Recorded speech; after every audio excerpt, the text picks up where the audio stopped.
సొగసరి వారి grand sari exhibition factory prices కే mega sale weavers prices కే అందుబాటులోకి తీసుకొస్తున్నారు. మీ చెల్లమ్మ సంగతి చూడండి. చెల్లమ్మా ఏంటమ్మా అట్ట పడిపోయావు? అట్లా చూస్తూ ఊరుకుంటారంటే తీసుకెళ్లి మంచం మీద పడుకోబెట్టండి, నేను డాక్టర్ ఫోన్ చేసి వస్తా.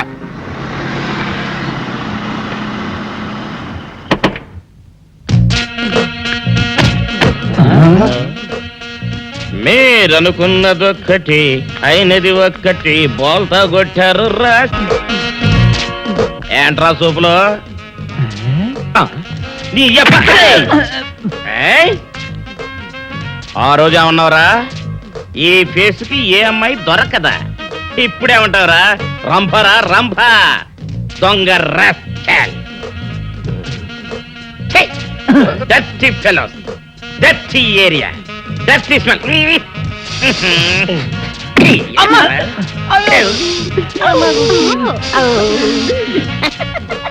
Come on, darling, come on. ఏమిటి బాబు నువ్వు చెప్పేది? ఆ మహాతల్లి నీ భార్య. అసలు మీ ఇద్దరు ఎందుకు విడిపోయారు? చెప్తాను అత్తయ్య గారు. నేను మోహను రావే కాకుండా మాకు రామకృష్ణ అనే ఒక ప్రాణ స్నేహితుడు ఉన్నాడు. వాడికి ఒక్కగానో కొడుకు. వేసవి సెలవులకి వాడు ఫ్యామిలీతో సహా తిరుపతి వెళ్తూ నన్ను కూడా రమ్మన్నాడు. నాకు ఇంకా అప్పటికి పెళ్లి కాలేదు. మేమంతా కలిసి సరదాగా కారులో తిరుపతికి బయలుదేరాం.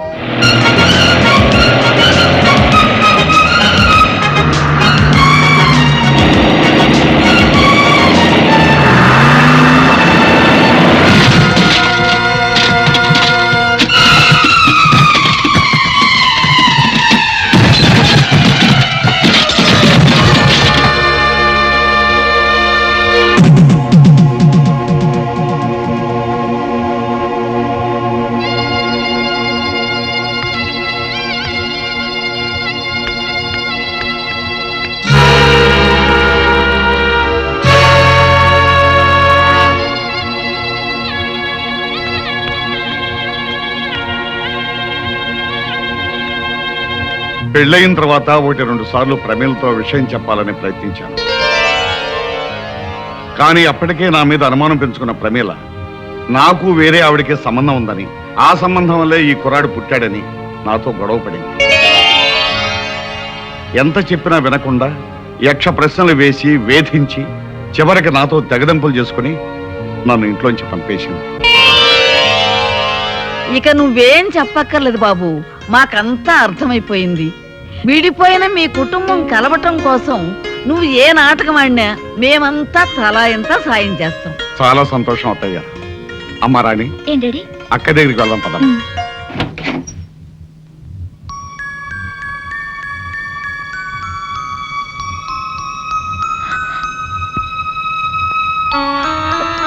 అమ్మా మధు,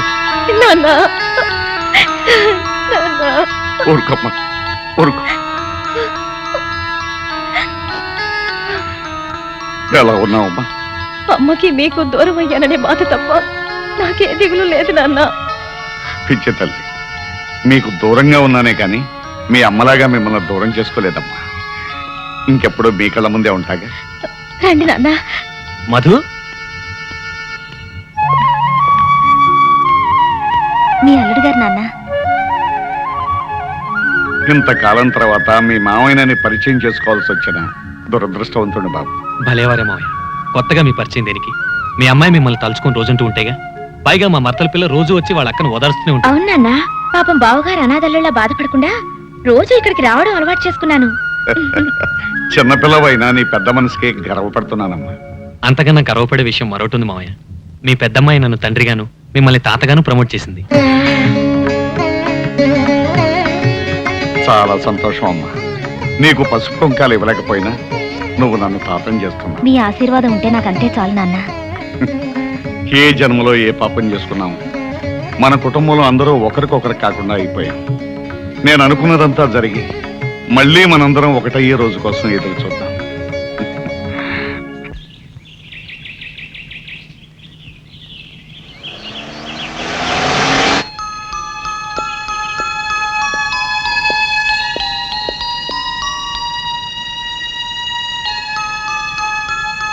నన్ను చూడగానే నిన్న చాలా షాక్ తిన్నావనుకుంటాను. లేదు, షాక్ నటించాను. నటించావా? ఎందుకు? అవును, జరగాల్సిన శోభనాన్ని ఆపటానికి. సరే, ఇప్పుడు ఏ విషయం మాట్లాడడానికి నన్ను పిలిపించావు? మన విషయం. మనం ఆ 2 అక్షరాల పదము ముక్కలై ఇప్పటికి 18 ఏళ్ళయింది. సంవత్సరాలు బాగానే గుర్తుంచుకున్నారు. నేను ఇప్పుడు వచ్చింది ఆ ముక్కలు అతికించుకోవడానికి కాదు. నీకు అంత మంచి బుద్ధి వస్తుందని నేను అనుకోలేదు. బుద్ధి లేనిది నాకు కాదు, మరో ఆడదానితో అక్రమ సంబంధం పెట్టుకుని కట్టుకున్న దాన్ని కన్న బిడ్డల్ని వదిలి వెళ్ళిన మీకు. నేను వెళ్ళలేదు, నువ్వే తరిమేశావు. ఆనాటి కక్ష తీర్చుకోవడానికేగా ఇప్పుడు మీ కొడుకుని నా మీద ప్రయోగించారు. ప్రయోగం చేసింది, ప్రయోజకుడు దొరికాడని పెళ్లి చేసింది నువ్వు. తెలియక చేశాను. అది జరగకూడని పెళ్లి. కానీ జరిగిపోయింది. దానికి నన్నేం చేయమంటావు?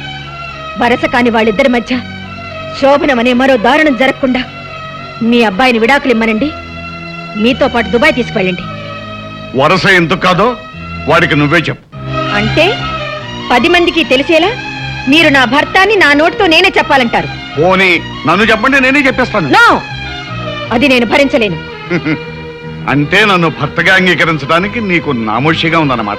అది ఒక శాపంగా భావించి ఏనాడో మిమ్మల్ని మర్చిపోయిన నేను ఈనాడు మిమ్మల్ని మళ్ళీ భర్తగా అంగీకరించలేను. అయితే వాళ్ళ బంధాన్ని ఒప్పేసుకో. చిచి, కన్నబిడ్డకు అనాచారం జరగబోతుందని తెలిసి కూడా మీరు ఇలా మాట్లాడుతున్నారే, మీకు సిగ్గు కాలేదు?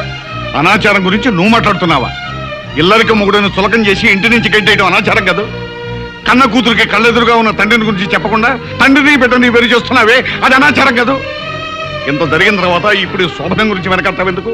ఆ పాపం కూడా నువ్వే మూట కట్టుకో. ఇది ఘోరం. నువ్వు ఇక్కడ ఇలాగే మాట్లాడుతూ కూర్చుంటే అక్కడ వాళ్ళిద్దరూ మరో ఘోరానికి సిద్ధపడతారు. అర్జెంటుగా వెళ్ళు, వెళ్ళు. చిచి,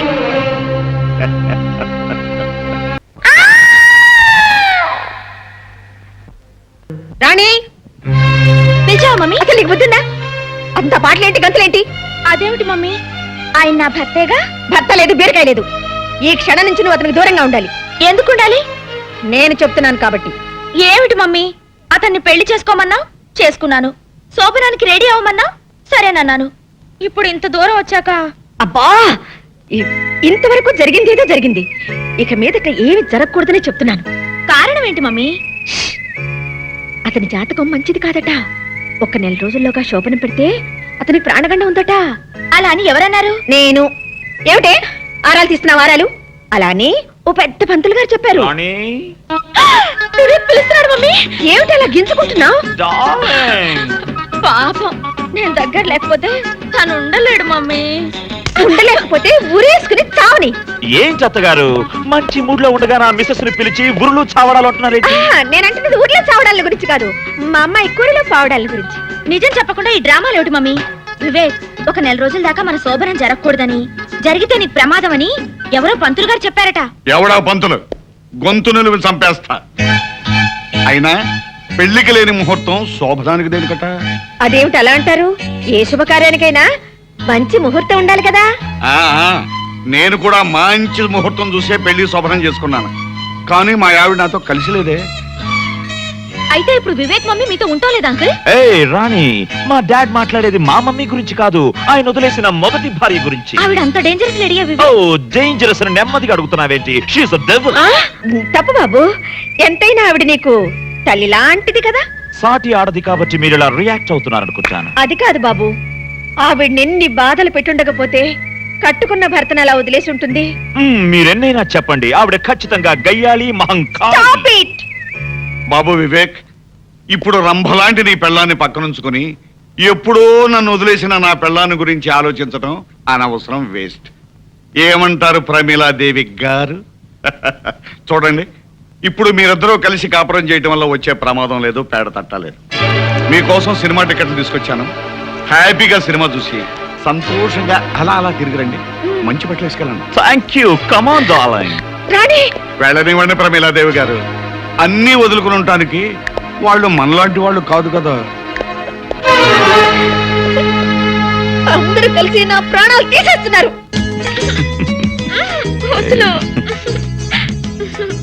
ఇంటికి వెళ్దాం మాదా, మా అమ్మ ఇంటి దగ్గర ఎదురు చూస్తూ ఉంటుంది. ఎదురు చూడటం కాదు, వరస కాని వాడితో నువ్వెక్కడ సరసాలాడుతున్నావో అని తెగ టెన్షన్ పడిపోతూ ఉంటుంది. మనం అనుకున్నట్టు పెళ్లి జరిగిపోయింది కదా, ఇంకా ఎందుకు ఈ వేషం? మా మమ్మీకి అంతా చెప్పేద్దాం మాదా. వద్దు రాణి, ముందు మీ అమ్మ నన్నుగా ఒప్పుకోవాలి. ఏంటి చెల్లమ్మా, ఏంటి హడాడుగు తిరుగుతున్నావు?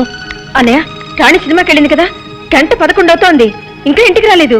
కుర్రకారు కదా, సినిమా అయ్యాక ఏ హోటల్గా వెళ్ళుంటారు. అవునవును, అన్నగారు చెప్పినట్టుగా ఎక్కడో ఎంజాయ్ చేస్తూ ఉండుంటారు. అదేంటండి, వాళ్ళు భోజనానికి వస్తున్నారని గారెలు కోడి కూర రెడీ చేస్తున్నాను. వదినా, గారెలు అబ్బాయి వాళ్ళు వచ్చాక వేడివేడిగా చేయనా ఇప్పుడా చేసేనా? నీ ఇష్టం వచ్చినట్టు చేయమ్మా. మా వాడు ఆ రూమ్ ఖాళీ చేసినట్లేదు. బహుశా సినిమా అయిన తర్వాత అటు నుంచి అట్టే వెళ్ళి ఉంటారేమో. అయితే ఈ రాత్రికి వాళ్ళిద్దరూ ఆ హోటల్ రూమ్ లోనే ఉంటారు. అన్నయ్య, అబ్బే నేనే వాళ్ళదమ్మా, అన్నగారు ఏదో చెబుతుంటేను. ఒకసారి హోటల్ ఫోన్ చేయి. తొందరగా చేయండి. ఎంత కొత్త మొగుడు పిల్లలైనా ముహూర్తం లేకుండా శోభనం చేస్తే వంశానికి అరిష్టం. సరేదా, వెళ్ళి నీ పని చూసుకో. పనంటే గుర్తొచ్చింది వదినా. అల్లుడి గారికి గారెలు గట్టిగా ఉంటే ఇష్టమా మెత్తగా ఉంటే ఇష్టమా మీకేమైనా తెలుసా? అబ్బా, నీ ఇష్టం వచ్చినట్టు చెయ్యి. సరే. చూడమ్మా, ఏంటి బావగారు? రాణికి ఏది ఇష్టమైతే అది చేయమ్మా. ఎందుకంటే ఈ మధ్య మావాడు కూడా రాణికి ఏది ఇష్టమైతే అది చేస్తున్నాడమ్మా.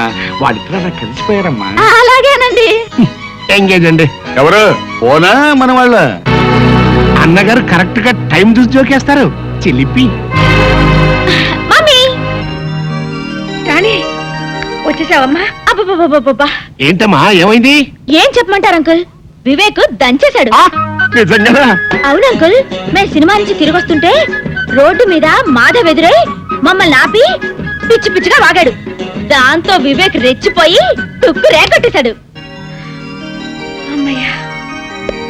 ఆంటీ, ఓ ఆంటీ, రాణి చాలా చిలిపి. సినిమా చూస్తున్నంత సేపు రొమాంటిక్ సీన్ వచ్చినప్పుడల్లా అబ్బో నన్ను చంపేసింది అనుకోండి. నేనా? నువ్వేగా మన తొడపసం పెట్టా. ఏయ్, చూసారా చూసారా ఎంత అబద్ధాలు ఆడేస్తుందో. తనే నన్ను గిల్లి గిచ్చి అబ్బబ్బబ్బ నానాలని చేసేసింది అనుకోండి. సరే సరే, భోజనానికి రండి. బాబు, అమ్మాయికి నీకు భోజన గదిలోకి పంపడం మాతో పాటే తింటారా? సరోజా, అందరం కలిసి భోజనం చేయాలిగా ఇంతసేపు వెయిట్ చేసింది. అవును. ఓకే ఓకే ఓకే, ఆంటీ చెప్పినట్టు చేద్దాం. ఆంటీ 2 నిమిషాలు స్నానం చేసి వస్తాను. కమాన్ రాణి, వీపు రుద్దుదు గాని కమాన్.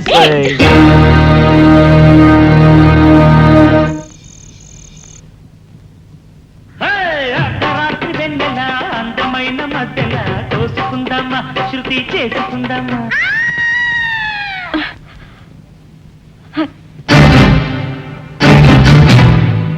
రాణి,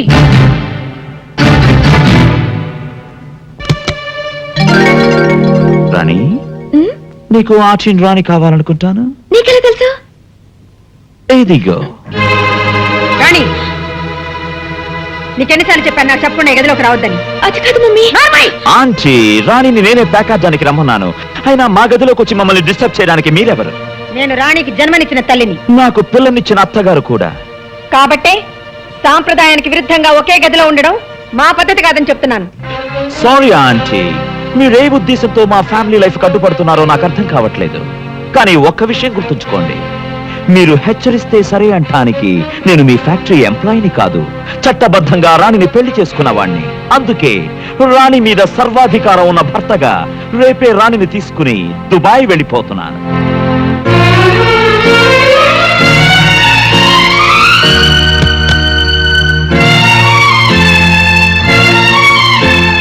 ఏమిటి ఈవేళ ఎప్పుడు వచ్చావు? నిద్ర పట్టడం లేదా? నాకు నిద్ర పట్టకుండా చేయాలనేగా మీ ప్రయత్నం. నేనేం చేశాను? నా గుండెల్లో మంట పెట్టి నా మనసుని క్షోభ పెట్టి నా జీవితంతో ఆడుకుంటూ ఇంకా ఏం చేశాను అడుగుతున్నారా? ఆగిపోయారే, ఇంకా ఆడవండి. చిచ్చి, కన్న కూతురు జీవితం కళ్ళ ముందే నాశనం అయిపోతుంటే ఎలా చూస్తూ ఊరుకోగలుగుతున్నారండి? రాణిని నా కూతురని చెప్పగలుగుతున్నావు గాని నేను నీ మొగుడని ఎందుకు అంగీకరించలేకపోతున్నావు? చూడండి, మీరు పరిస్థితిని అర్థం చేసుకోకపోతే అందరికీ మహాపాతకం చుట్టుకుని మీతో పాటే మీ పిల్లలు కూడా అన్యాయం అయిపోతారు. అయితే ఇప్పుడు ఏం చేస్తానంటావు? నా కంఠంలో ప్రాణం ఉండగా ఈ ఘోరాన్ని జరగనివ్వను. నేనే వెళ్ళి నా కూతుర్ని పెళ్లి చేసుకోబాబని ఆ మాధవని అడుగుతాను. ఒకసారి పెళ్ళైన నీ కూతుర్ని ఆ మాధవ్ ఎలా చేసుకుంటాడు? చేసుకునేలా చేస్తాను కోటేశ్వరరావు గారు. అతన్ని బతిమాలతాను, భంగపడతాను, అవసరమైతే కాళ్ళు కూడా పట్టుకుంటాను. నా ఆస్తి మొత్తం రాసిచ్చైనా మాధవతోనే నా కూతురు పెళ్లి జరిపిస్తాను. చూస్తారా?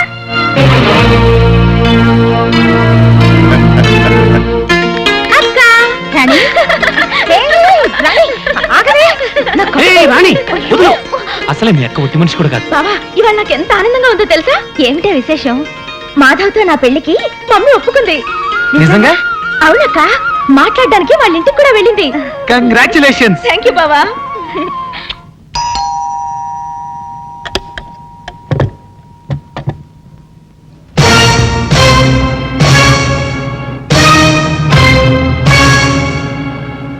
లోపలికి రావచ్చా?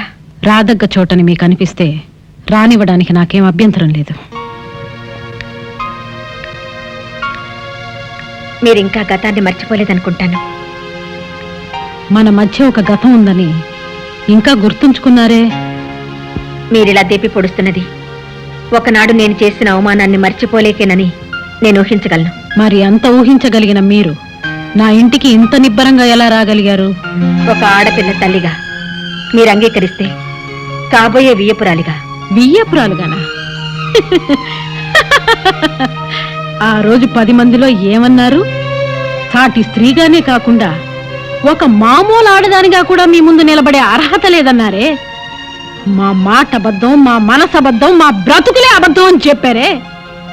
ఇప్పుడు ఉన్నట్టుండి నేను అంత అర్హురాలనైపోయానా? అర్హతల్ని నిర్ణయించేది డబ్బే అయితే ఇప్పటికీ నేనే మీకంటే ఉన్నదాన్ని సుమిత్రాదేవి గారు.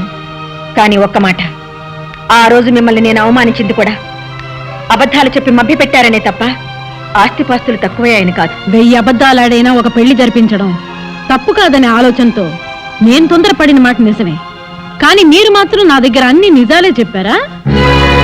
మీకు పెద్ద కూతురుందని, ప్రేమించిన నేరానికి మెడ పట్టుకుని ఇంట్లోంచి బయటికి గెంటేశారన్న నిజాన్ని చెప్పకుండా ఒక్కతే కూతురన్నారు. అది అబద్ధం కాదా? కట్టుకున్న వాడితో కలిసి కాపురం చేస్తున్నట్టు కబుర్లు చెప్పారు. అది అబద్ధం కాదా? అవకాశం వచ్చింది కదా అని మీరెన్నైనా అడగొచ్చు. కానీ అబద్ధం వేరు, మోసం వేరు. ఆ రెండిటికి చాలా తేడా ఉంది సుమిత్రాదేవి గారు. మేము చేసింది మోసమే అనిపిస్తే మీరు రోషం చంపుకుని మా దగ్గరికి ఎందుకు వచ్చినట్టు? చేసిన తప్పును సరిదిద్దుకోవడానికి దిగి వచ్చాను, కానీ దిగజారి మాత్రం రాలేదు సుమిత్రాదేవి గారు. చూడండి, మీరు అంగీకరిస్తే ఒక ఆడపిల్ల తల్లిగా మీతో వేయమందాలనొచ్చాను. ఏ చేత్తో అయితే తాంబూలం పళ్ళాలు విసిరేశాను, అదే చేత్తో మాధవ్ కాళ్ళు కడిగి కన్యాదానం చేయడానికి సిద్ధంగా ఉన్నాను.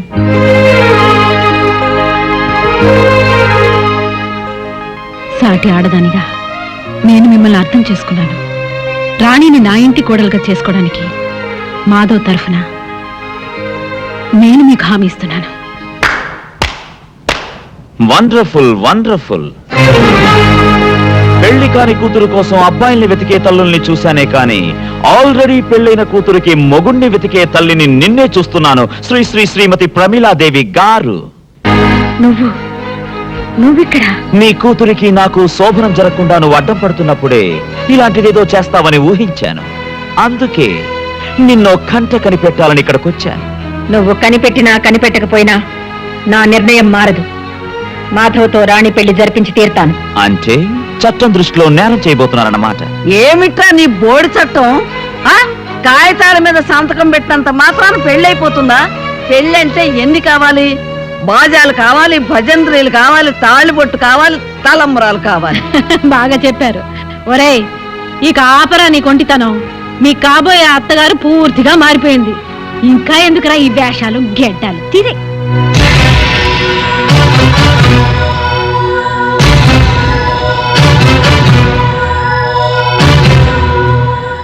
అవునమ్మా, దుబాయి లేదు, బొంబాయి లేదు.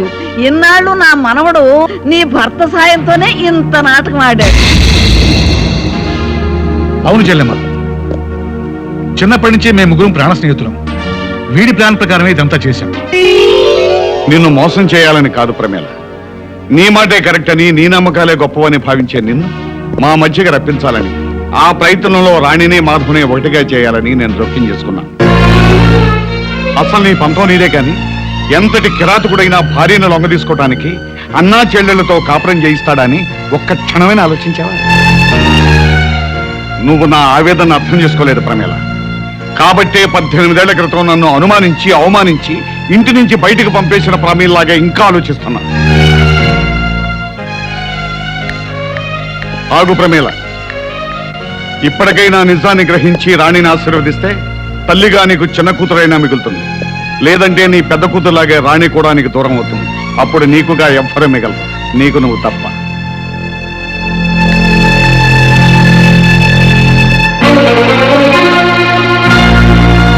అసలు నీ పంతం నీదే కానీ ఎంతటి కిరాతకుడైనా భార్యను లొంగ తీసుకోవటానికి అన్నా చెల్లెళ్లతో కాపురం చేయిస్తాడని ఒక్క క్షణమైనా ఆలోచించావా? ఇప్పటికైనా నిజాన్ని గ్రహించి రాణిని ఆశీర్వదిస్తే తల్లిగా నీకు చిన్న కూతురైనా మిగులుతుంది. లేదంటే నీ పెద్ద కూతురులాగే రాణి కూడా నీకు దూరం అవుతుంది. అప్పుడు నీకుగా ఎవ్వరూ మిగలరు. నీకు నువ్వు తప్ప.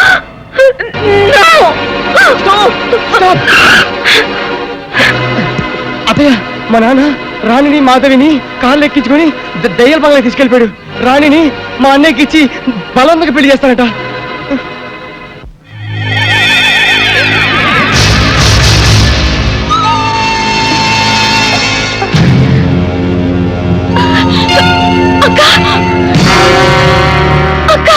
అక్క కాదు, పక్కనున్న ట్యాప్ చూడు, అందులోంచి వచ్చేది మున్సిపాలిటీ నీళ్లు కాదు, పెట్రోలు.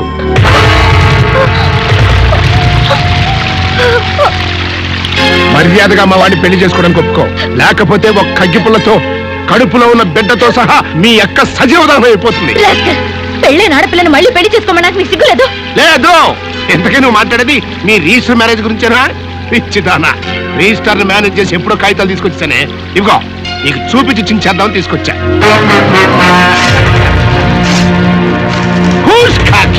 చూసావు కదా, తాళి కట్టించు. నువ్వు కాదు కూడదు అంటే మెళ్ళొంచి తాళి కట్టించగలను, అని నువ్వు అయినంటి ఆడపిల్లవి, నా ఇంటికి కోళ్ళగా రాబోతున్నావు. అందుకని నువ్వు పెళ్లి పీటల మీద లక్షణంగా కూర్చుని సిగ్గుపడుతూ తాళి కట్టించుకోవాలని నా కోరిక. అయితే ఒప్పుకున్నట్టనా? వద్దు రాణి, ఆ దుర్మార్గుల మాట విని నా కోసం నీ జీవితాన్ని బలి చేసుకోవద్దు. ఇంకేం రాని, ఇక్కడ అంది కానీ రా. దేవీం వాచమంత్రయంత దేవాస్తాం విశ్వరూపా పశవో వదంతే తానో మంత్రే తపోర్జందోహానధైర్వాగస్మానపతస్తతేత సుమహార్తాస్తత్త. మంత్రులు గారు, చదివిన మంత్రాలు చాలు, ముందు తాళి కట్టించండి. సర్వమంగళ మాంగళ్యే శివే సర్వార్థ సాధకే శరణ్యే త్ర్యంబకే దేవి నారాయణ నమోస్తుతే. ఓం మాంగళ్యం తంతురాణే నామ. అదిగోనండి, చూడరా.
కడుపుతో ఉన్న కూతుర్ని కాపాడుకోవడానికి కడుపు తీపితో వచ్చావా చెల్లమ్మ? ఓకే, మేకతో పాటు పుల్లి కూడా ఫినిష్ చేసేస్తా.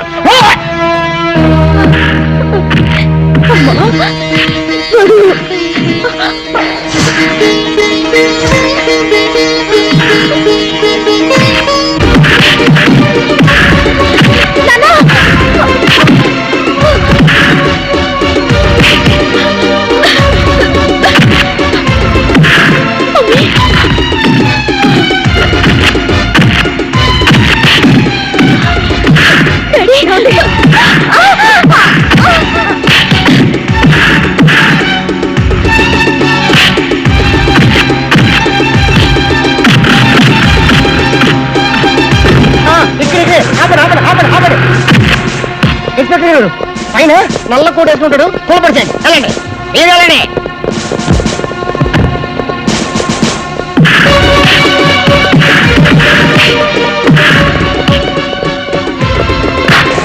ఇదే పట్టుకోండి తీసుకెళ్ళండి తీసుకెళ్ళండి వెళ్ళరా జాయిజ్ పెట్టి ఇన్స్పెక్టర్ గారు తీసుకెళ్ళండి ఉరేసేయండి ఆడేసుకోండి నాకే వస్తుంది ఈ గురించి చెప్పాల్సిన చాలా ఉన్నాయి పోలీసు వాళ్ళతోటి వెళ్తాను గురు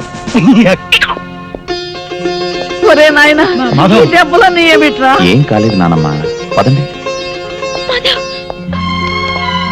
చూడరాని ఎప్పటికైనా మీ అమ్మా నాన్న కలిసిన తర్వాతనే మన పెళ్లి పదండి హలో అల్లుడు నేనే అనుకుంటే నాకంటే జగమండిలా ఉన్నావే ఉన్న పడంగా కన్యాదానం అంటే ఎలాగయ్యా ముహూర్తం చూడాలి కదా పెద్దమ్మాయికి సీమంతం చిన్నమ్మాయికి పెళ్లి ఒకే ముహూర్తంలో జరిపిస్తాను సరేనా రావయ్యా అల్లుడు అదిగో అదిగో మళ్ళీ జరిపిస్తాను అంటున్నారు అన్నయ్య గారిని కలుపుకోకుండా సరే అలాగే జరిపిస్తాము మాట్లాడేమిటండి ఇదిగో చూసేవాళ్ళు మీ అత్తయ్య డొక్కలో పడుస్తుంది ఓ అంతే కదా అదే మీ అమ్మాయి అయితే ఎక్కడ పొడిచేదో తెలుసు